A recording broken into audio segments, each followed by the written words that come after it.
صرف 2 سال کی حکومت کے بعد پہلے خلیفہ حضرت ابوبکر رضی اللہ عنہ اس دنیا سے رخصت ہو گئے، لیکن وفات سے پہلے ہی انہوں نے ایک ایسی شخصیت کو اپنا جانشین چن لیا جس نے آنے والے چند ہی سالوں میں مسلمانوں کی ایک ایسی عظیم امپائر کھڑی کی جو الیگزینڈر دی گریٹ اور مصر کے فرعونوں کے پاس بھی نہیں تھی۔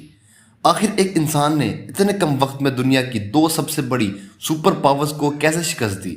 آج ہم اس تاریخ کو وہاں سے ڈیکوڈ کریں گے جہاں سے اصل کہانی شروع ہوتی ہے۔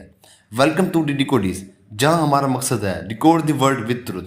آئیے جانتے ہیں کہ حضرت عمر نے یہ سب آخر کیسے کیا۔ حضرت عمر رضی اللہ عنہ کی شخصیت کو گہرائی سے سمجھنے کے لیے اس زمانے کے مکہ کی سیاست کو سمجھنا لازمی ہے۔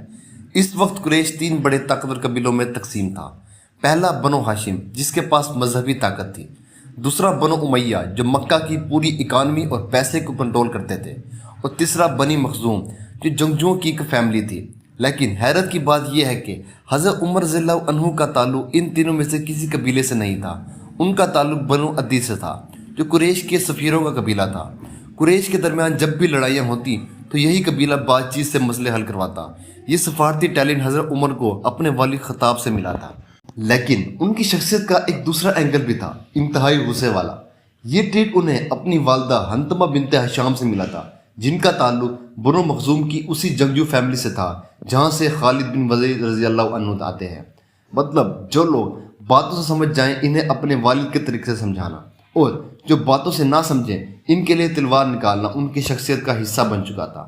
ان کا قد اتنا لمبا اور جسم اتنا طاقتور تھا کہ جب وہ لوگوں کے بیچ چلتے تو لگتا کہ باقی سب زمین پر چل رہے ہیں اور وہ اکیلے اونٹ پر بیٹھے ہیں۔ اسلام کے ابتدائی دور میں وہ مسلمانوں کے سخت ترین مخالفین میں سے تھے۔ بات یہاں تک پہنچ گئی کہ انہوں نے رسول اللہ صلی اللہ علیہ وسلم کو نعوذ باللہ قتل کرنے کا فیصلہ کر لیا اور ننگی تلوار لے کر دار ارقم کی طرف نکل پڑے۔ لیکن قدرت نے اس تاریخ کو کیسے پلٹا؟ راستے میں انہیں پتہ چلا کہ ان کی اپنی بہن اور بہنوئی اسلام قبول کر چکے ہیں۔ وہ غصے میں وہاں پہنچے اور اپنی بہن کو مارا، لیکن جب انہوں نے اپنی ہی بہن کا خون دیکھا تو ان کا دل نرم پڑ گیا۔ انہوں نے قرآن کے وہ الفاظ پڑھے اور وہی قرآن جسے وہ ختم کرنے نکلے تھے سیدھا ان کے دل میں اتر گیا۔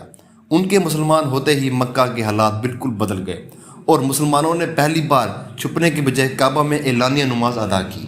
ہجرت کے بعد حضرت عمر رضی اللہ عنہ ہر کڑے وقت میں رسول اللہ صلی اللہ علیہ وسلم کے ساتھ کھڑے رہے۔ کیا آپ جانتے ہیں کہ ہم آج جو قرآن کتابی شکل میں پڑھتے ہیں، اس سے سب سے پہلے ایک کتاب کی شکل میں جمع کرنے کا آئیڈیا بھی حضرت عمر رضی اللہ عنہ کا ہی تھا۔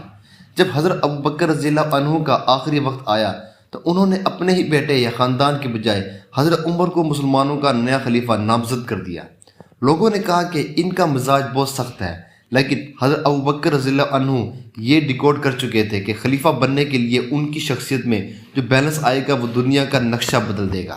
اور پھر تاریخ نے وہی دیکھا۔ انہوں نے اپنے دور خلافت میں ایسی سلطنت قائم کی جس کا نظام آج 1400 سال بعد بھی دنیا کے لیے ایک مثال ہے۔ انہوں نے رومن اور پرشین امپائرز کو گھٹنوں پر لا کھڑا کیا، لیکن ان کے سب سے بڑے اور مشکل فیصلے کیا تھے؟ اس پر ہم اگلی قسط میں بات کریں گے۔ اگر آپ کو یہ حقائق پسند آئے تو ویڈیو کو لائک کریں اور چینل کو سبسکرائب کرنا مت بھولیں۔ شکریہ۔